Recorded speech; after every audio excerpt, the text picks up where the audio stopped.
Sanibona nonke bakwethu. uDlamini okhulumayo, ubaba wengane ezilimele eyodwa yadlula la eHomi eThekwini. Cela ukuthi ngiqale ngokuthi ngibonge isupport engiyitholayo. Ngiyabonga kakhulu eSouth Africa kuwo wonke umuntu okhala kanye nami nongilekelelayo ekulweni ukuthi ngithole ubulungiswa for izingane zami. Ngiyabonga kakhulu bakwethu. Ngiyabonga. Izandla zidlula ikhanda. Then ngesimo sala eHomi ukuthi kwenzakalani, kunzima, kunokusabiseka, zonke lezo zinto njengoba ngiziveza nizibona. Okunye okubuhlungu kakhulu, abazali bengane ezazidlala nezingane zami bayafisa ukuthi bakhulume, bayafisa ukuthi bafakaze. Abanye babo babe khona bengilekelela ngikhiphe izingane zami emgodini. Even nabanye abahlali abakhona la abangenazo izingane bayafisa ukukhuluma, kepha bayasaba. Abakwazi nokuthi babonakale besondela kumina nokuthi bazongibona nje ukuthi bazokhalisana nami ngoba bagadiwe. iHomi ikhipha ama-spies, inama-agent aswenkayo angayigqoki i-uniform, ahlala asengaphakathi khona le building agada abantu. So kunobungozi for wonke umuntu ola ngaphakathi ngoba abazi kuzokwenzakalani uma bekhuluma. Okunye okwenziwa iHomi ngaphandle kokusabisa abantu, abazali sebe-approachiwe akade bedlala nezingane zami, abanezingane ekade zidlala nezingane zami. Ba-approachwa, ba-offerishwa i-counseling. Kodwa mina njengomzali olinyalwele akuqaliwe ngami ukuthi ngi-approachwe ngendlela e-right, ngi-offerishwe usizo, ngi-offerishwe i-counseling. Akekho noyedwa osaqhamukile wakule nkampani le noma kubaphathi bale bhilidi. Okubuhlungu, bakhipha ne-statement, baqamba amanga, bathi sebebonene nomndeni, bayalikhipha usizo kwanje. Konke lokho akuyenzeki. Akekho nomuntu oyedwa engimaziyo wase-Home Office. Abantu engibaziyo base-Home yilaba abangabasebenzi abasebenza kuleli bhilidi. Ibona kuphela engibaziyo. Ebaphathini babo angazi obani abaphathi, akazi nje baxhumane nathi. Into abayenzayo sebengisendela uWhatsApp, bathi kumina sicela ukulekelela ngomncwabo, sicela ukulekelela lapho singalekelela khona. Umsendela kanjani umzali wengane elimele uWhatsApp? Umsendela kanjani umuntu oshonelwe uWhatsApp? Kungani ungaveli uzokhuluma naye, ukhombisa ubuntu, uhlale phansi, usho ukuthi indlela eyaphambili njengamanje sibona ukuthi senze kanje ukulungisa lesi simo. Kunalokho basenda uWhatsApp.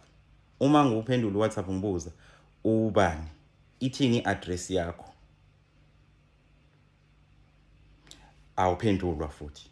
WhatsApp nje oqhamuka undiza as ukuthi uqhamuke eHomi, bathi bayi-Home management. Umsendela kanjani umzali uWhatsApp esesimeni esikanje? Kungani ungaveli uzokhuluma naye? Kuphelile u7 days akaze kuvele ngisho umuntu oyedwa. Even nasesibhedlela kwafika abazali bengane ezadlala nezingane zami. Abase-Home azange baqhamuke. Ngokusho komunye umzali owayekhona owasala ngemumva emva kokuthi mina sengiphuthumisa izingane esibhedlela, abase-Home bafika bathi bazobona ama-lift. So bachuza ukubona ama-lift, bacishe nobufakazi okunokuthi bakhethe ukusindisa impilo yezingane ezilimale ngobudedengu babo. yilokho ke okungikhalisa kakhulu. As much as kufanele ukuthi umuntu azile kube njani, kodwa ukulwela ubulungiswa beingane zami angeke ngiyeke ukulwela ubulungiswa beingane zami, ngoba kunobugebengu obukhulu njengoba ngichaza. Abantu bayasatshiswa. Ngesikhathi sekufike u-detective omkhulu la wala eKZN, emva kwensukwana esezoqoqa ubufakazi, wabuza kumina wathi bakhona yini abantu obaziyo abangafakaza. Ngamtshela ubaba ngathi bakhona abantu detective abangafakaza kodwa bayasaba. Ngaze ngamfonela omunye umzali ngathi kukhona udetective la ucela ukukhuluma nawe. Wathi kumina, mfowethu, ngiyafisa ukukusiza kepha ngiyasaba ngendlela isimo esiyisona kuleli bhilidi. Ngiyasaba, angeke ngikwazi. Kuzomela ngisiwe endaweni ephephile, noma ngikhuluma izwi lami lishintshwe kungazwakali ukuthi mina. Futhi uma niqopha ivideo nenze sure ukuthi ubuso bami anibuvezi. Usho kanjalo nje sikhona la ebuilding sinomseshi. Ngamtshela umseshi ukuthi uyazizwela ke ukuthi uthini, ngoba ubhuti ngamfaka ku loudspeaker. Ngathi uyazizwela ukuthi uthini, akuphephile for abantu la, bayasatshiswa, akufanele bakhulume. Ngaleso sikhathi kwakukhona amadoda adonsela ku4 noma ku5 asehome, amanye ehlomile phambi kwakhe umseshi emile. Umseshi mayikuphuka eyothatha ufakazi ayamlandela. Enye yazi yam-approach umseshi imbuza ukuthi wenzani. Wathi umseshi, ndoda, samaphoyisa angeke usibuze ukuthi senzani, uyabona senzani, futhi asiyidingi imvume yakho. Eqhubeka lo mfowethu lo othunyelwe ihome ebuza ukuthi imvume niyithole kubani. Wathi umseshi, asiyidingi imvume, siyasebenza la, uyazi kwenzakaleni, ungasibuzi lo mbuzo. So babegqoka into ezimnyama bonke nje, yilento esiyenziwa ihome. So banama undercover agents, angayigqoka iuniform okufaka abantu engcupheni, engozini.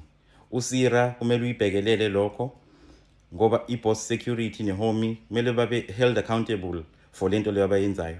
Abakwazi ukuthi babe nama undercover agent ebuilding agadi abantu ukuthi bangavezi ubufakazi. So uSira namaphoyisa kusafanele uhlale phansi ubhekisise lento futhi ukuthi kwenzakalani kahle kahle la ngehome, kwenzakalani kahle kahle ngale boss security, ukuthi ngampela le nkampani yama security isemthethweni yini, iyayilandela yini indlela. Ngoba i-security kufanele ligqoke i-name tag ene-sticker la, i-name tag ebhala uSira, eno-serial number negama labo. Abakwazi ukuthi babe nama undercover agent ebuilding ngaphakathi, abantu abangayigqoki uniform. Ingozi enkulu leyo, akukho emthethweni. So isimo ke lesi engibhekene naso, ngoba ngisho ngiphuma ebuilding ngikadiwe, abanye mhlawumbe bangilandela ngazi, kodwa nje isimo sibucayi. Kodwa ke angeke ngiyeke ukulwela ingane zami. Lempi engibhekene nayo inzima, kodwa ngiyathemba ukuthi ubulungiswa